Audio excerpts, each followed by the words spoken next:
Be extra careful and extra patient if you're travelling on the main road between Auckland and Northland this weekend, as a massive trucking operation gets into full swing. The race is on to transport 1,200 containers of Christmas cargo from Northport in Whangarei to Auckland. It's estimated one truck will leave the port every 5 minutes, with the effort expected to take more than a week. And with thousands of extra trips, this will add even more congestion to a busy main route. The freight is from the cargo ship Konstantinos P, which was diverted to Whangarei because of the worsening log jam at the port of Auckland. We'll have more on that shortly and go live to Auckland and Whangarei. We begin with Northland-based reporter Helen Castles.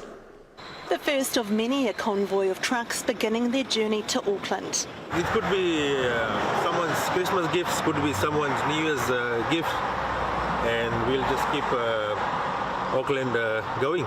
A dozen trucks expected to leave here every hour from 6 a.m. to midnight for what could be weeks. 1,300 containers to move in 2 weeks. That's a lot of containers.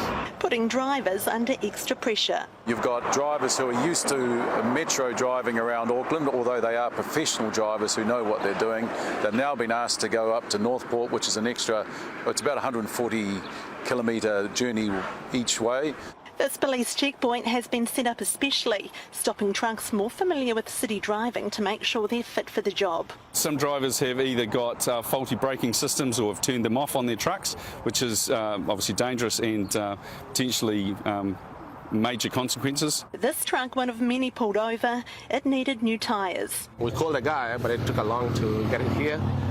We've been waiting since 10 o'clock this morning, and still a couple of things need to be fixed. The extra drive time also catching some out. Unfortunately, we have had one gentleman who drove up from the middle of the North Island. He hadn't even picked up a container and he was told to go have his mandatory 10-hour stand-down rest. In an industry where time is money, delays are costly. And 2 sets of roadworks along the way could also slow the trucks down. Other road users just need to be patient around them. They are going to be slower. You've got the Brindurans and other hills that are going to make the trucks are going to be going fairly slowly. For those who've been pushing for a 4-lane highway here, this shows why it's needed. The sooner we can get the roading and the port sorted out, the better off we'll all be in Northland. It is the road that is the life's blood. The government says it is investing around $900 million in improving road and rail links in Northland, but in the meantime, truckies are staying positive. We're pretty happy we got here. Heaps of work, so Merry Christmas. All right, Helen's joining us live now. How long could this go on for, Helen? Well, we understand that this traffic is likely to continue right past Christmas. We've heard of other large ships that are wanting to take advantage of this opportunity here in Northland. Northport is, of course, welcoming the extra business, but says it doesn't quite have the capability to manage the volumes. That needs much larger cranes. And while it is considering an expansion, it says Northland requires a much-needed infrastructure upgrade to make it viable for everybody. Local businesses are, of course, enjoying the traffic. Cafes are selling out of pies and muffins, but it does mean an extra long journey for holidaymakers. So the advice is leave early and plan ahead. But all in all, the Port of Auckland's loss is Northland's gain. Ngā mihi, Helen in Whangarei, Helen Castles. Well, as you heard, the increase in big trucks on the road stems from big delays at the ports of Auckland. Kim Baker-Wilson is there. Tēnā koe, Kim, what's the latest you can tell us on that? Simon asked the Mayor, Phil Goff, if he supports the ports and its management, and the answer is far from an outright yes. Not ideal is one set of words the Mayor is using. Really frustrating is another set. The ports, of course, are owned by Auckland Council. The Mayor is prevented from getting commercially involved, but where he does have some sway is the board behind it. And Phil Goff is openly talking about that today, saying the delays here at the ports and how the port is handling those will have a direct effect on the makeup of the board in the future through council appointments. This is what he told us today. Look, as a shareholder, we want to see the port running as efficiently as possible. Our role is to appoint directors to the board. The board has direct control over the company, and we'll be putting on people that have the skills necessary to make sure our port runs as effectively as it possibly can. Now, when we drilled into that statement a bit further and asked, does that mean that you think that the board doesn't have the skills at the moment, the Mayor's response was that council appointments will ensure that the skills that are needed are there. The port, for its part, says that the problems that are happening here are happening right around the world, but the Mayor is very clear. He says that there are big problems here and it's up to the ports to fix it as soon as possible. Big problems, Kim. What exactly is being blamed for the delays? Well, COVID-19, of course, is one thing that's inescapable. The shortage of crane drivers is another. But a big finger is being pointed at a big overhaul here, that of automation. That had goals, hopefully, to almost double the capacity of cargo that the ports of Auckland could handle here. Seemingly, there have been hiccups along the way with that, and the Mayor today says that time will tell if that upgrade has been worth it. In Auckland, Kim Baker-Wilson, thanks very much.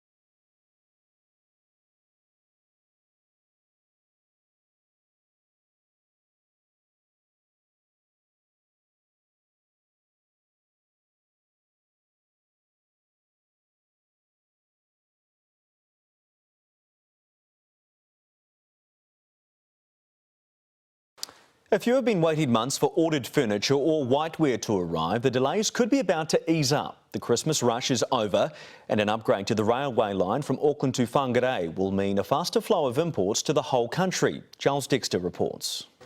Stock is finally filling up again at Auckland appliance store Magnus Benroe.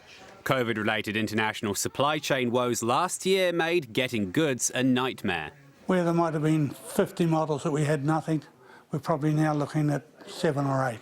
But with new stock comes new challenges. John Magnus ordered 20 Fisher & Paykel fridges to arrive in batches, but port delays meant they all arrived at once without any warning. Nobody could tell you what was on each boat because all the suppliers got frightened to say, so that made it more difficult. While Auckland's port isn't under the same relentless slam it was before Christmas, it's still got a backlog to clear. We feel the pressure. It certainly hasn't dropped off us. Staff shortages played a big role in the pre-Christmas delays. The port's now trying to hire skilled overseas workers and train more New Zealanders. The key pinch point now is crane operators, and that can take 12 to 18 months to get people fully skilled in a crane operator role. A small number of ships continue to wait in the harbour, while the Tianjin Bridge is now the second vessel to divert to Northport.